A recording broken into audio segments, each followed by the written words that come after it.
doctors said her heart had stopped, but no one knew she could still hear every word. Imagine the sound of absolute silence, not the gentle quiet of a sleeping home, not the hush that falls between two people who have run out of words, not even the peaceful emptiness of a Sunday morning before the rest of the world wakes. This is something altogether different. This is the heavy, suffocating silence that settles into a room the moment hope has been pronounced dead. It has weight to it. It presses against the walls and coats the surfaces of every instrument and every piece of stainless steel. It clings to the white coats of the people who have tried their best and found that their best was not enough. In a small delivery suite hidden within a quiet hospital on the outskirts of Columbus, Ohio, white fluorescent lights hummed their indifferent song above trays of steel instruments that would no longer be needed, and the smell of antiseptic hung in the air the way it always does in such places, sterile and purposeful, a scent designed to suggest control, even when control has slipped entirely away. A heart monitor held one long, unbroken note, flat and merciless, announcing to everyone in the room what no one had wanted to believe. Doctors who had spent the last 60 minutes fighting with every tool and technique available to them to pull a young mother back from the edge of something dark and irreversible finally stepped away from the bed. Their shoulders slumped, not with exhaustion alone, but with the particular weight of defeat that a medical professional carries when youth and technology and skill have still not been enough to hold back the inevitable. A nurse whispered the time of death. Another reached toward the supply cabinet and retrieved a sheet that was folded with the crisp efficiency of institutional practice. It was lifted slowly, deliberately, toward a still and pale face that should have been glowing with the extraordinary, exhausted joy of new motherhood. Instead, it rose like a curtain falling at the end of a performance that no one in the audience had wanted to witness. Outside the door, in the nursery, 2 corridors away, a newborn cried. She was small and red-faced and absolutely perfect, her lungs announcing her arrival to a world that had not yet found a way to tell her that the woman who had carried her for 9 months, the woman who had whispered to her through the walls of the womb and pressed her hands against her own belly to feel the answering kick, was not coming back, and the infant cried with the uncomplicated urgency of the newly living. She did not know that the world believed her mother would never hold her again. Elena Miller did not see darkness. This was the first thing that confused her in those early seconds, in those long and disorienting moments after the flatline sounded and the room began to empty. She had expected darkness. She had been told once by a neighbor whose heart had stopped briefly during a surgery years ago that the absence of consciousness felt like dreamless sleep, like stepping through a door and finding yourself already on the other side with no memory of having walked through it at all. What Elena felt was nothing like that. She felt cold fabric brush against the skin of her cheek. She heard the distant rustle of latex gloves being removed and the soft, unhurried footsteps of people leaving the room.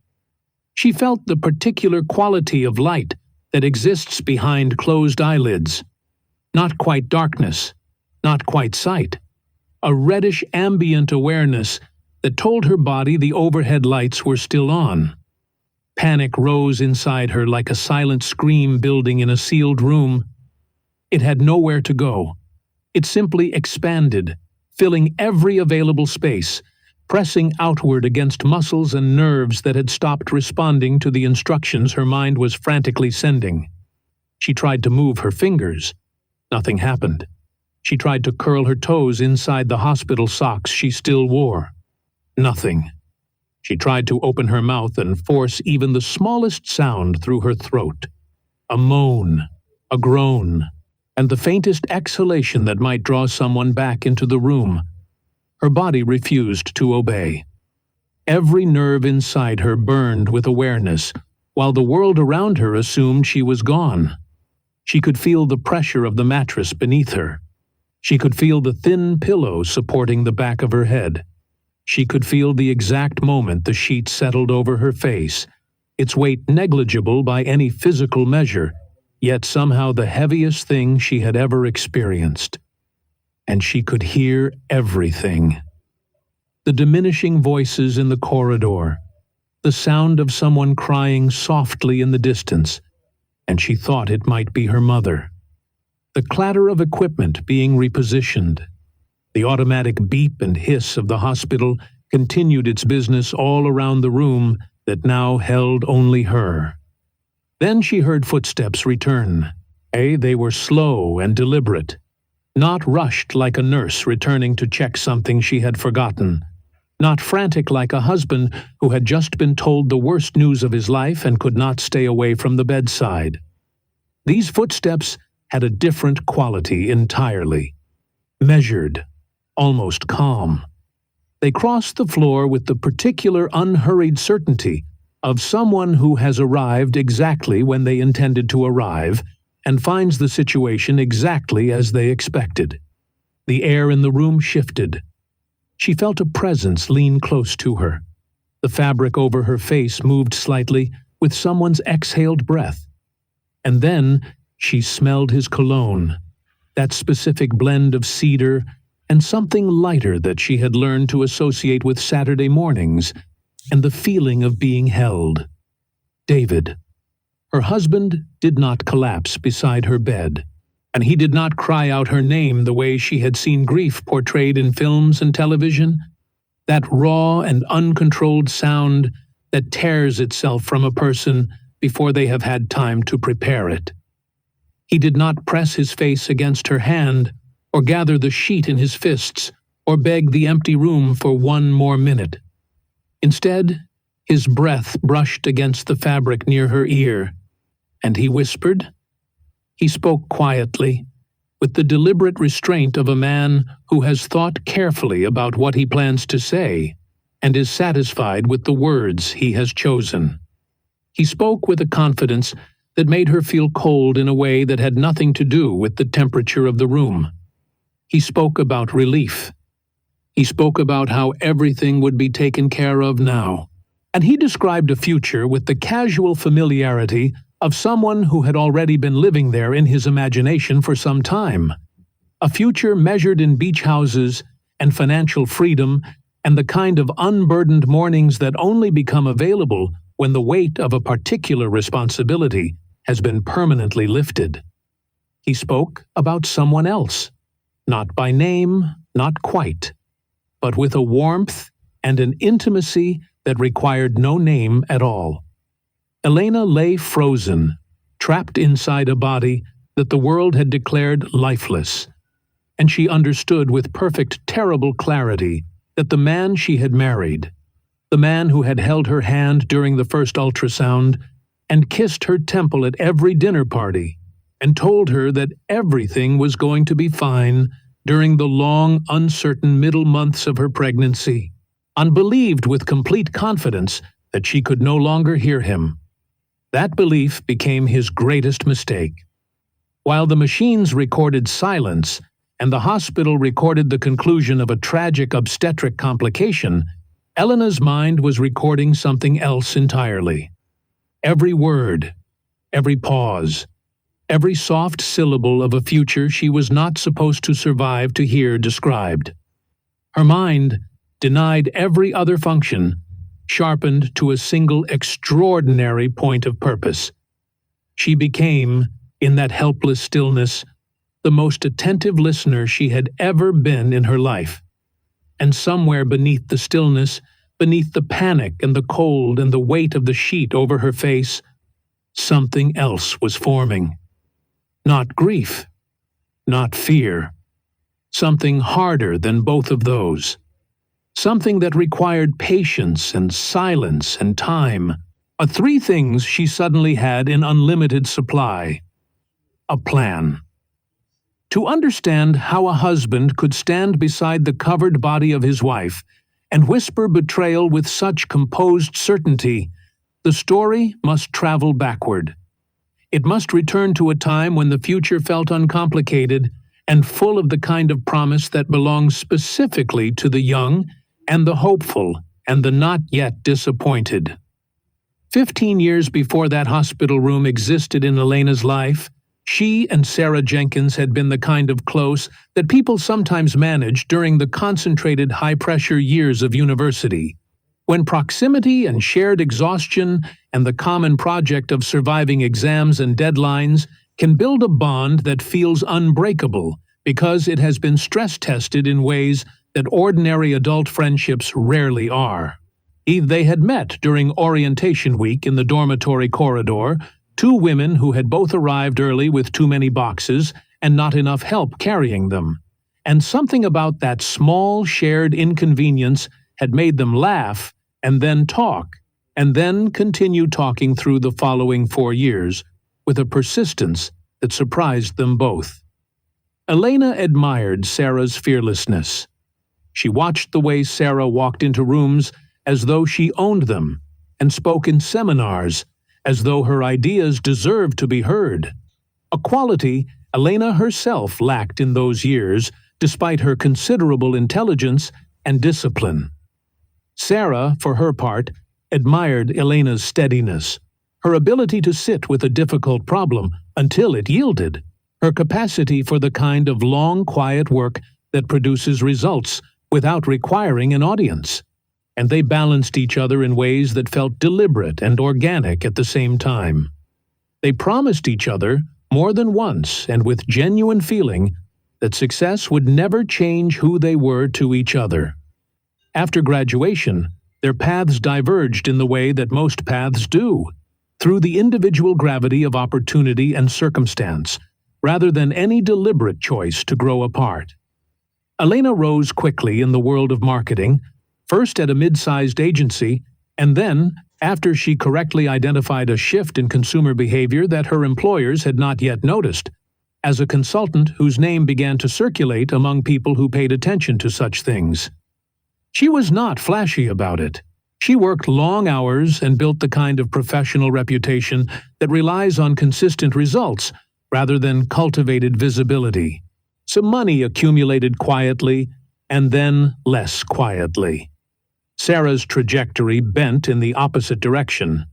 She had always wanted to build something physical, something she could stand in front of and point to, and so she channeled her considerable energy and charm into a series of boutique retail ventures, each one carrying the distinct promise of her personality, and each one encountering a different configuration of the same fundamental problems. The first boutique, a clothing and accessories concept she launched in a neighborhood that was not quite ready for it, lasted 18 months before the rent became unsustainable. The second, a home goods shop she opened during a year when consumer spending in her city had contracted unexpectedly, lasted longer but not long enough. The third, a wellness concept she believed in deeply and had researched exhaustively, was undone by a landlord dispute that dragged through mediation for 14 months and cost her more in legal fees than the business ever generated. Debt, as it tends to do, arrived quietly and then all at once. Sarah found herself managing payments to 4 different creditors while maintaining the social presentation of someone whose life was progressing according to plan. She was good at this, the maintenance of appearances. She had always been good at walking into rooms as though she owned them. Elena helped whenever she could, and she could often. She invested in the second boutique when Sarah needed a capital injection and accepted the loss without comment when it became clear the investment would not return. He offered encouragement that was specific, and genuine rather than reflexively optimistic, because she understood Sarah well enough to know that empty reassurance was worse than no reassurance at all. When Elena met David at a gallery opening in the spring of the year she turned 31, she recognized something in him that she could not immediately articulate. He was tall and carefully put together, an architect with a manner that suggested both capability and an appealing awareness of his own limits. He asked intelligent questions about the work on the walls, and when Elena disagreed with one of his interpretations, he did not retreat into politeness, but engaged with her argument as though it genuinely interested him. She introduced him to Sarah almost immediately, partly because she was in the habit of sharing everything with Sarah, and partly because she trusted Sarah's instincts about people. Sarah watched the way David's eyes followed Elena across the gallery and told her afterward, with a warmth that felt entirely real, that she had found someone special. She was right about this, or seemed to be. At the wedding, she stood beside Elena as maid of honor, her dress the precise shade of green they had spent 3 Saturdays selecting together, smiling through hours of photographs that captured what looked, to everyone who later studied those images, like an unbreakable trio of love and friendship and mutual investment in each other's happiness. The years that followed produced a life that Elena would have described, if asked, as genuinely good. Not perfect, because she was too honest for that word, but real and warm and full of the kind of ordinary daily pleasures that accumulate into something recognizable as contentment. She and David traveled. They renovated the house she had purchased before they met, arguing companionably about colors and fixtures and the exact dimensions of a kitchen island that became, over many months, a symbol of their ability to compromise and then laugh about having needed to. She continued working, continued building, and continued producing results that gave her quiet satisfaction. Sarah visited the Miller home often, sometimes with purpose, and sometimes simply to escape her own shrinking circumstances. She knew where the spare key was kept, and never needed to be told where anything was kept inside the house, because she had been present during enough of the ordinary domestic moments of Elena and David's life together that the house had become a kind of second home to her, or a first home of a different kind, one she had not built herself but had furnished in her imagination in ways that differed from its actual contents. David's world began to crack sometime in the 3rd year of what should have been his firm's most successful period. The development project that had attracted the largest investment of his professional life, a mixed-use waterfront complex that was supposed to establish his firm as a major player in regional commercial architecture, and began to unravel when the primary developer ran out of cash midway through construction. David had not simply designed the complex.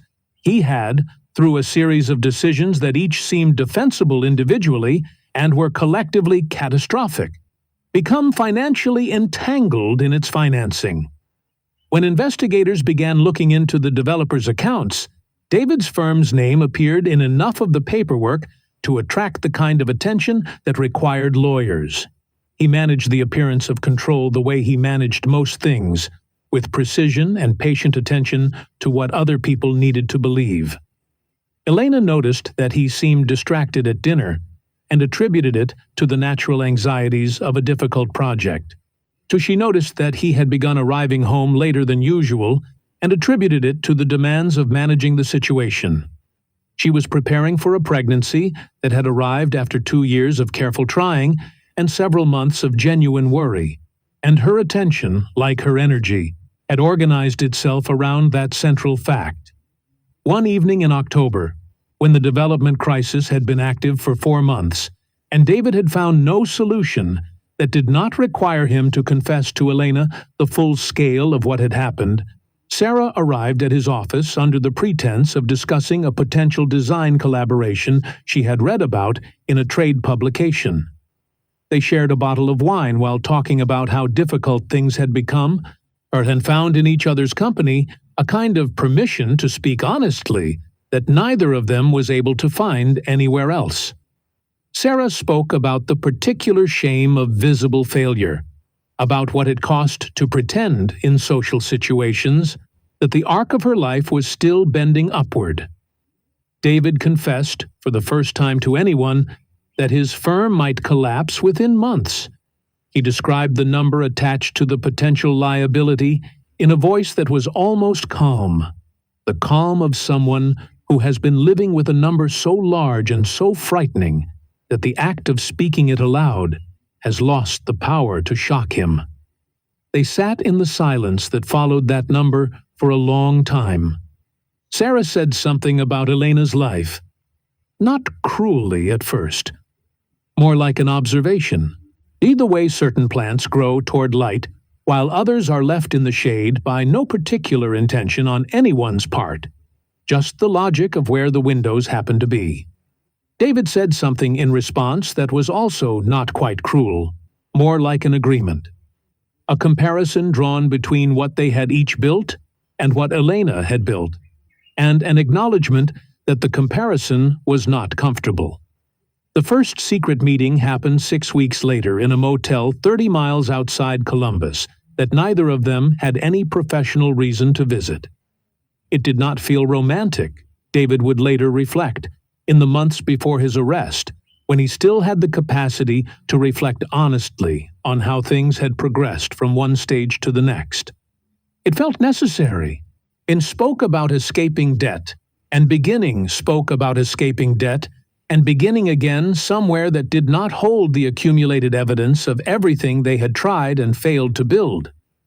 They spoke about the particular heaviness of other people's expectations and what it would feel like to set that weight down permanently. It was during the third of these meetings, in February, that David mentioned the life insurance policy Elena had secured after learning she was pregnant. She had organized it herself, with the careful thoroughness she brought to anything she considered important, and had shown him the document with a matter-of-fact practicality that had touched him at the time. The sum attached to the policy was substantial.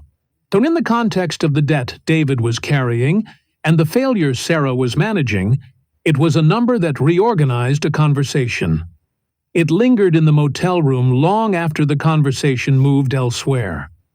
At first, the idea that followed it felt too extreme to be serious, the kind of thought that occurs in dark moments and is dismissed by daylight. Then, it did not.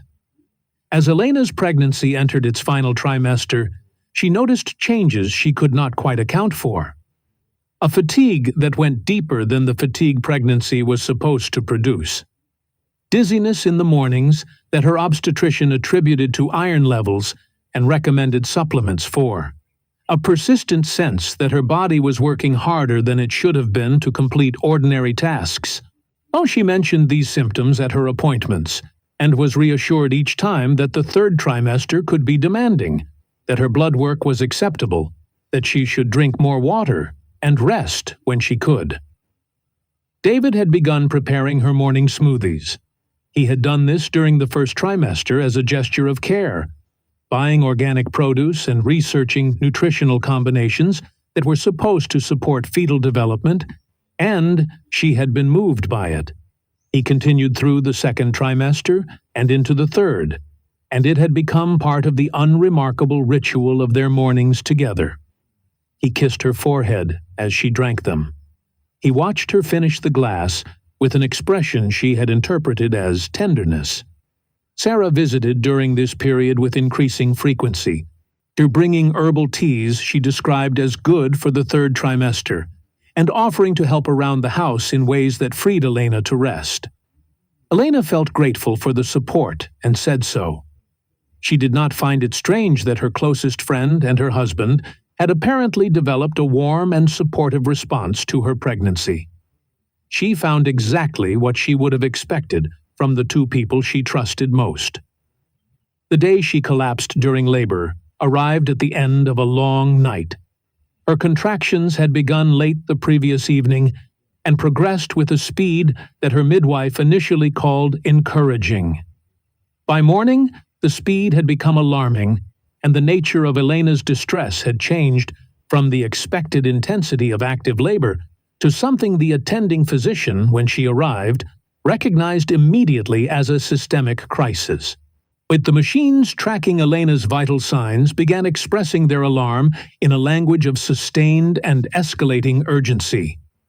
David played the role of a terrified husband with the conviction of a man who had rehearsed the performance carefully in his imagination.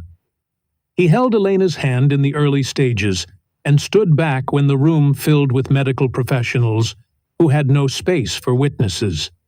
When the flatline arrived, the room held its breath, and then it released that breath into the careful, professional language of death. The time was noted.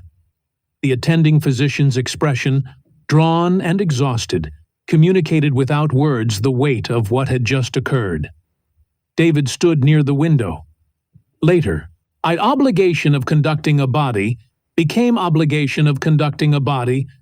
extraordinary in its focus. She had read later about the neurological mechanisms that can produce a locked-in state, about how consciousness can survive intact inside a body that has lost the ability to signal its presence. But in those first hours, she had no theoretical framework for what was happening. She had only awareness. She had only the determination, building with each passing hour into something that felt structural rather than emotional. Not a feeling, but a framework. Not hope, but something more reliable than hope. She tracked time through sound. The breakfast carts in the morning arrived with a characteristic rattle and the smell of institutional food that she would not have been able to describe as pleasant under any other circumstances, but which she began to associate with the passage of another night survived. The shift changes brought their own sounds, the laughter of nurses who had just finished 12 hours and were handing their responsibilities to fresh colleagues, the footsteps of a new cohort settling into the particular rhythms of the floor. She learned to identify individual people by the sound of their approach. The confident heel strike of the attending physician who reviewed her chart each afternoon. The softer, hesitant steps of the resident who always paused outside her room for a moment before entering as though steeling himself. She learned David's footsteps and Sarah's footsteps and the specific quality of silence that preceded their whispered conversations. They spoke about things that required practical decisions, matters of timing and appearance, and the management of what David called the situation. They discussed how long to wait before making the estate process visible to the outside world. They discussed the house, its value, and the timeline required by probate. They discussed Sarah's debts and which of them could be addressed most quickly. They discussed how long they should wait before appearing together in any context that might raise questions among people who knew Elena. Every word she memorized, every name mentioned, every specific detail that could later become evidence. But Elena was doing more than memorizing. She was sorting, categorizing, building, inside the architecture of her enforced silence, something that functioned like a legal brief. The motel exit number David had mentioned in passing, the name of the estate attorney's firm, spoken once by Sarah, in a tone that assumed no one was listening. The specific date in February when David had first introduced the idea of the insurance policy, which she now understood had not been a sudden revelation, but a calculation he had been moving toward for weeks. She organized these details the way she had organized every professional challenge of her adult life, methodically, without sentiment, with an eye toward what would be useful and what would be decisive. She was not building a memory. She was building a case. Nurse Margaret had spent 19 years in critical care and had developed, over those years, a clinical intuition that she did not advertise but relied on constantly. She had learned to read grief the way she read vital signs, looking for the particular patterns that indicated genuine distress rather than performed distress, and what she read in David Miller did not match her experience of genuine grief. His tears appeared with reliable consistency when senior medical staff entered the room and diminished with equal reliability when they left. He asked the questions that a husband in his situation should ask, but asked them in the sequence of someone following a checklist, rather than someone whose mind was generating questions organically from the chaos of loss. His interest in the monitors, when he thought he was unobserved, seemed more analytical than grieving. She noticed Sarah's daily visits. She noticed the herbal tea Sarah brought each time and placed on the bedside table. And she noticed the way David's eyes tracked the tea with an expression she could not name but could not dismiss. One quiet night, when the floor was at its most subdued, Margaret collected a small sample from liquid that Sarah had spilled when setting down a cup and sent it to the hospital laboratory, attached to a note that described it as an accidental ingestion inquiry. She told herself she was probably wrong. She told herself that 19 years had perhaps produced a professional suspicion that was no longer calibrated to reality. She told herself all of this while filling out the paperwork and sealing the sample. And then she went home and could not sleep. The results arrived 3 days later, and Margaret sat with the results for 4 hours. Margaret sat with the results for 4 hours before she called Elena's mother. Grace Miller had the quality, rare and valuable, of a person who has survived enough difficulty to know how to be calm in the presence of catastrophe without becoming cold. She arrived at the hospital the following morning and listened to Margaret with the focused attention of someone who has suspected something is wrong for long enough that confirmation feels less like a shock than a key finally finding its lock. She had found the repeated visits to the estate attorney strange weeks before the supposed accident. She had noticed the way David described Elena's health to inquiring family friends, nothing because she had no evidence, and nothing because she had no evidence, and because saying such things about the husband of your daughter without evidence is a door that cannot be reclosed once opened. Together, working quietly and without involving the hospital administration until they had assembled something more than suspicion, Grace and Margaret began building a record. Grace accessed the tablet Elena had left at home and reviewed location data that placed David at a law office specializing in estate liquidation on 4 occasions during the final 2 months of Elena's pregnancy. Margaret documented the irregularities she had observed in Elena's symptom progression and compared them against the standard presentation of late-term pregnancy complications, producing a clinical narrative that supported poisoning as an explanation where natural causes struggled to account for the timeline. But Grace did not stop there. She had spent 40 years reading people, and she had read her son-in-law carefully since the day Elena brought him home. She made a decision, quietly, that she did not discuss with Margaret or with anyone else. She visited the hospital every single day. She sat in the chair beside Elena's bed. And whenever David or Sarah arrived, she stayed. She did not leave the room. She watched everything. She said little, and she recorded in a small notebook she kept inside her coat pocket, on every observable detail of their behavior in that room, the times of their arrivals, the duration of their visits, the specific moments when David's eyes moved to the machines versus the moments when they moved to Elena's face, the way Sarah rearranged the objects on the bedside table each time she came and left them in a configuration that Grace had begun, by the second week, to understand was deliberate. Grace was not building a record for the police. Not yet. She was building a record for Elena. She believed, with the specific, irrational, unshakable certainty of a mother, that her daughter was still in there, and she intended to make sure that when Elena came back, she would have everything she needed. Inside the stillness of her body, Elena was fighting the only battle available to her. She concentrated on movement. To earlier, and had held her husband in the earlier, and had held her husband in the delivery room during the final hours before everything changed. She directed every resource of her consciousness toward that finger. She imagined it lifting. She imagined the tendons firing. She held the image for hours at a time and felt nothing happen, and held it again. On the 22nd day, she felt the faintest tremor. She did not allow herself to react. She filed it, the way she had filed everything else, and continued waiting.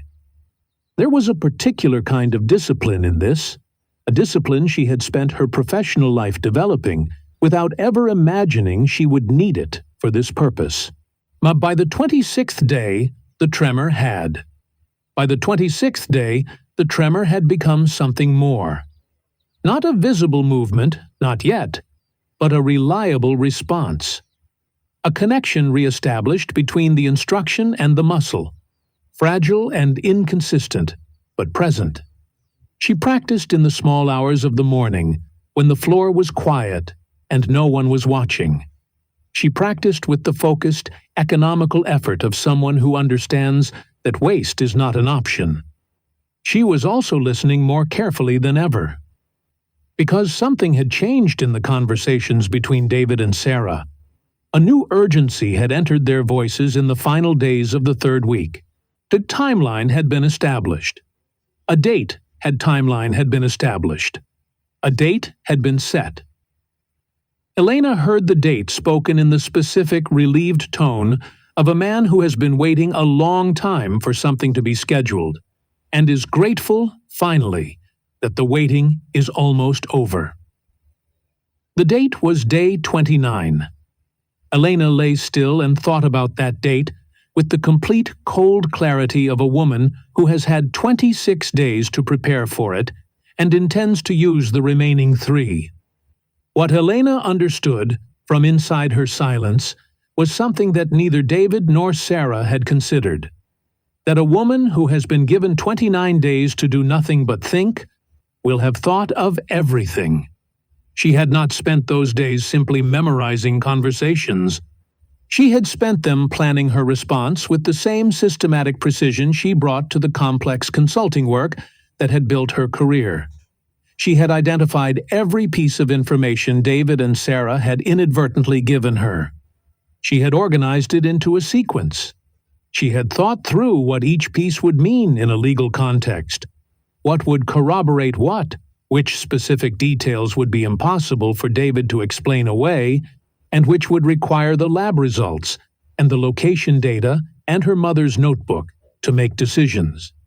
She had also thought about timing, about the specific moment when the maximum damage could be done with the minimum possibility of escape, about the psychological impact of a man being confronted by the woman he believed he had successfully erased, at the exact moment he was preparing to complete the erasure. She had thought about witnesses, about who would be in the room, about what the monitors would show, and what the staff would be able to testify to. She had thought about all of it, methodically, in the small hours of 29 consecutive mornings. She had not been lying in that bed surviving. She had been lying in that bed preparing. There was one thing she needed from the outside world, one piece she could not arrange from inside her silence, and that was the lab report. She did not know whether Margaret had sent the sample. She did not know whether her mother had accessed the tablet, or reviewed the location data, or kept a notebook of observations. She could not know these things. She could only act on the assumption that the people who loved her had not stood still while she lay still, and trust the 29 years of her relationship with her mother to carry that assumption.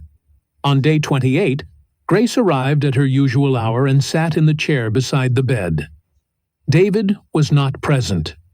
The room was quiet. Grace opened a book, as she always did, and began to read aloud in the soft voice she had used when Elena was a child and could not sleep. But the book she was reading from was not a novel. It was her notebook.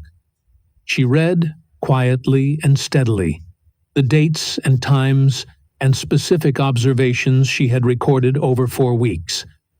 She read Margaret's name and the name of the compound from the lab report. She read the name of the estate attorney's firm, and the dates of David's visits.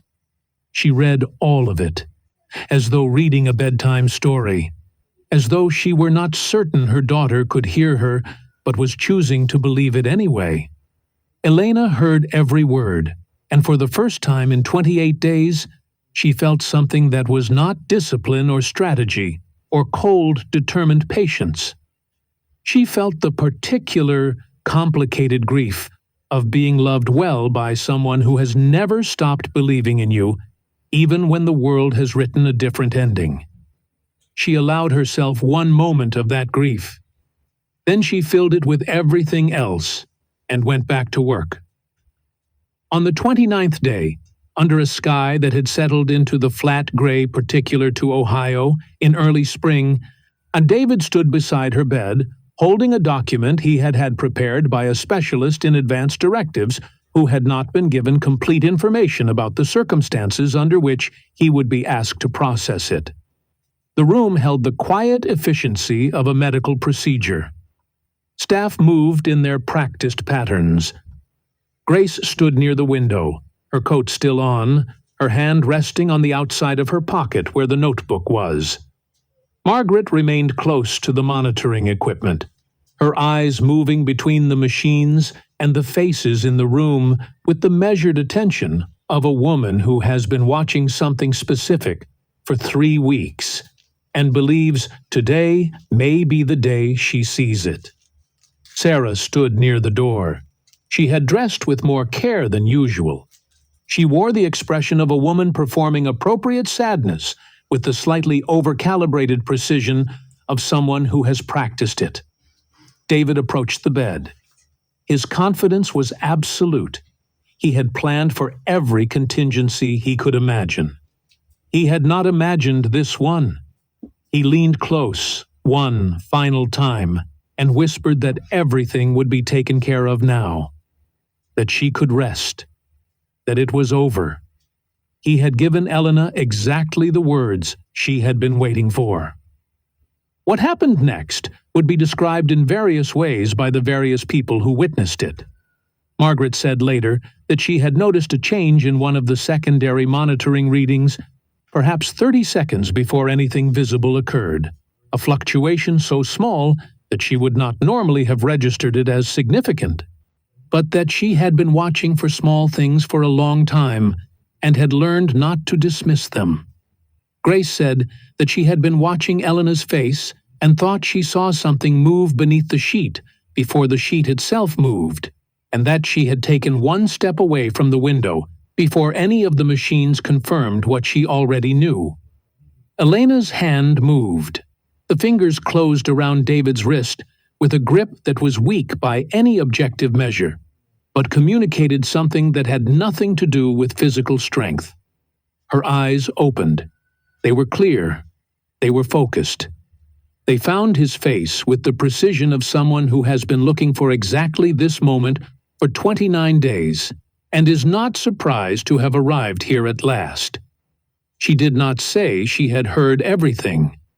That would come later, to the police, to the prosecutors, to the jury, delivered with the measured precision of a woman who had rehearsed it in the only rehearsal space available to her, the interior of a mind that had spent 29 days doing nothing else.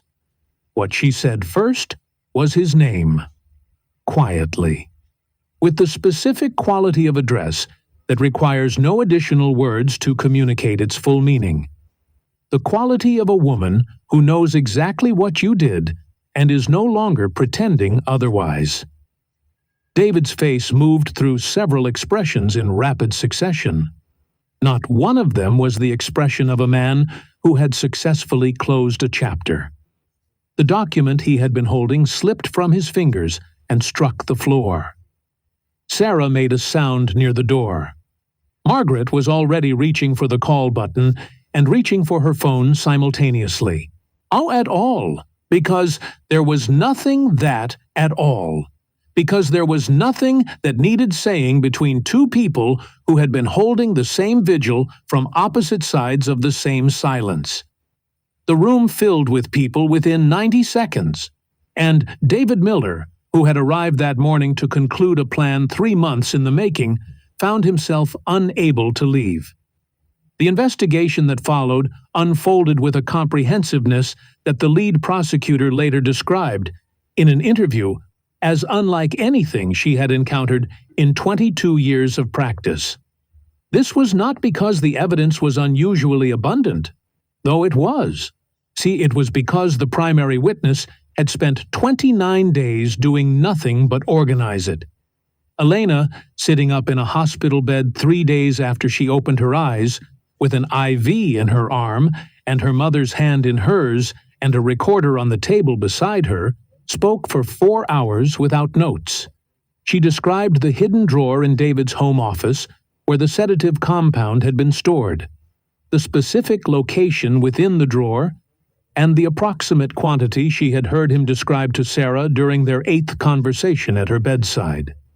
She described the motel, the exit number off the highway, the dates of their meetings, and the specific financial figures David had mentioned during the conversation in which the insurance policy had first been introduced as a subject.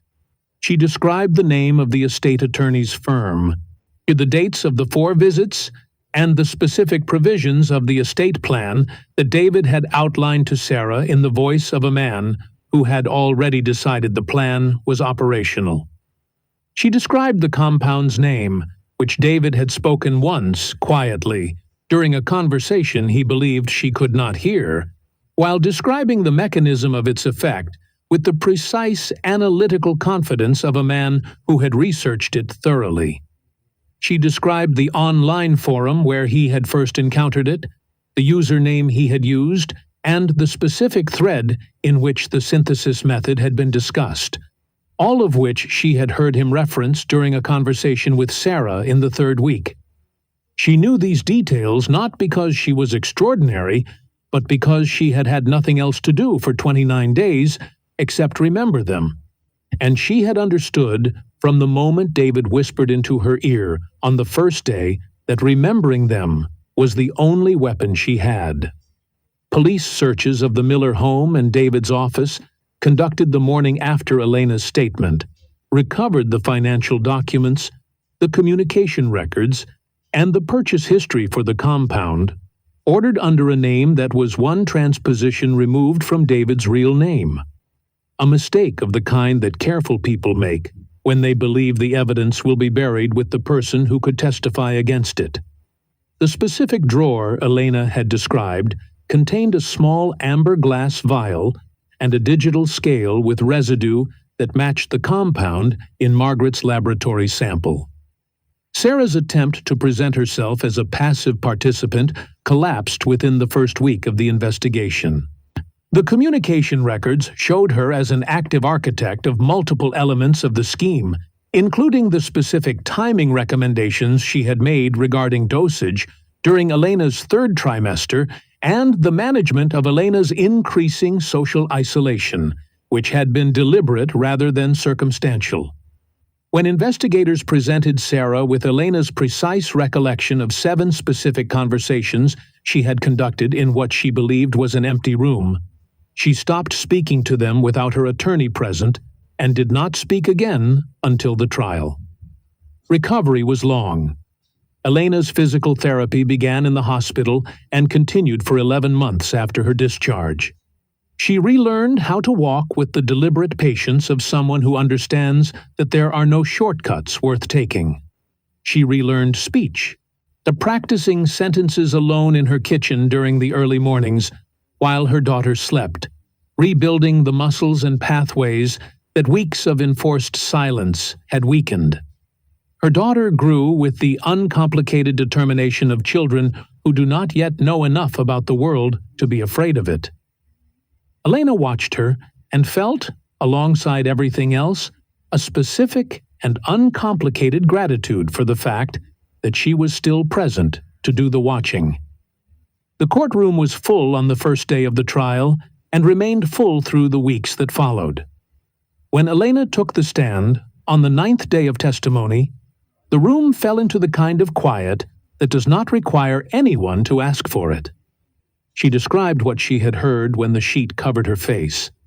She described the particular quality of awareness that had developed over 29 days of enforced stillness, the way the mind, denied its ordinary channels of engagement, finds others.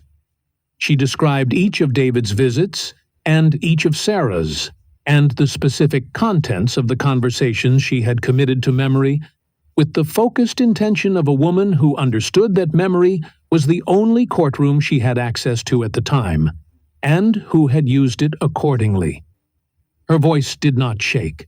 It was quiet, and it was precise, and it carried, in its measured delivery, the particular authority of someone who has had a long time to think about exactly what they want to say, and has thought about nothing else. The lead defense attorney attempted 3 times to suggest that Elena's recollections were reconstructed rather than genuine, to that the human mind, under extreme physiological stress, cannot reliably record and retain the kind of specific detail she was describing. Each time, Elena responded with an additional detail that had not been in her original statement, and that was subsequently verified by the physical evidence. By the 3rd attempt, the attorney did not try again. The jury took 3 days to return a verdict. David received a sentence that foreclosed the beach house future he had described to his wife's covered face in the delivery suite. Sarah received a sentence that, while shorter, carried its own weight of consequence. When the verdicts were read, Elena sat in the gallery with her hands folded in her lap and her expression composed. And the journalists who studied her face during those moments described it as something they did not have a precise vocabulary for. Not triumph, not satisfaction in any simple sense, but something more complete than either of those. The look of a woman who set out to do a specific and difficult thing and has done it exactly as she intended. She settled eventually near the coast, in a town small enough to be quiet and large enough to provide her daughter with the complexity of social life that children need to learn how to navigate the world. She built a house with windows that faced the water and a kitchen island that she designed herself, drawing on the months she had spent arguing with David about their own kitchen, remaking the memory into something that belonged entirely to her. The insurance policy that had made her life appear to David to be worth more dead than living, that had been the financial argument at the center of the plan that had almost ended her, she converted into something else. She established a nonprofit organization dedicated to supporting people who had survived domestic and financial betrayal, particularly those whose situations involved the particular complexity of harm inflicted by people who had legal authority over their lives and estates. She named it after the date. Not day 29. The date in February when she now understood David had made his decision. The date she had heard him describe without knowing at the time that she was already building the response. She accepted speaking invitations selectively, and accepted them for a reason. She had come to understand, through the work of the nonprofit, and through the letters that arrived from people who had read about her case and recognized in it something of their own experience, that the specific horror of what had been done to her, the weaponization of trust, the cultivation of helplessness in someone who had believed themselves to be cared for, was not rare in its fundamental structure, even when its specific form was extreme. And she had concluded that silence about these structures does not protect anyone except the people who benefit from others not recognizing them.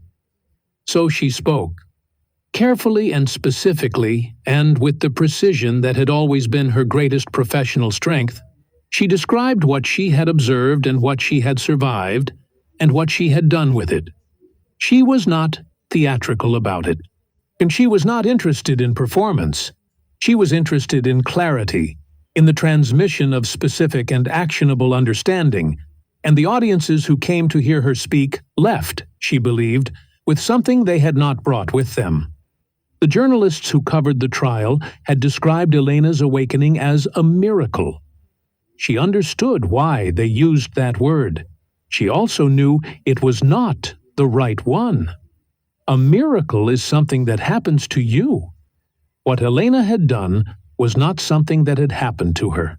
It was something she had made happen from inside a body that had been declared finished, using the only materials available: time, memory, silence. And the particular kind of resolve that forms when a person understands that no one else is coming to save them and decides that this is acceptable because they intend to save themselves. Sometimes, in the evenings, when her daughter is asleep and the house is quiet, with the good quiet of ordinary life, Elena sits by the window and watches the water. She returns sometimes, without choosing to the memory of the room, the sheet over her face, the flat line's single terrible note, the footsteps, the whispered words. She does not return to these memories with fear. She returns to them with something that she has thought carefully about how to name, and has settled, finally, on a word that is not the word most people would expect. Not relief, not peace, not even justice, though justice was part of it. The word she has settled on is satisfaction. The specific, earned, unambiguous satisfaction of a person who was handed a story they did not choose, who had every reason to be its victim, and who chose instead to be its author. The flat line that was supposed to mark the end of her story became, instead, the opening line of the chapter she wrote herself. And somewhere in the rhythm of waves arriving and departing against the shore, she finds a peace that is not the absence of what happened, but the presence of everything she chose to do about it. They believed she was gone. They whispered their plans over her body. They scheduled the end of her story for a Tuesday morning in spring. She heard every word. She remembered every word.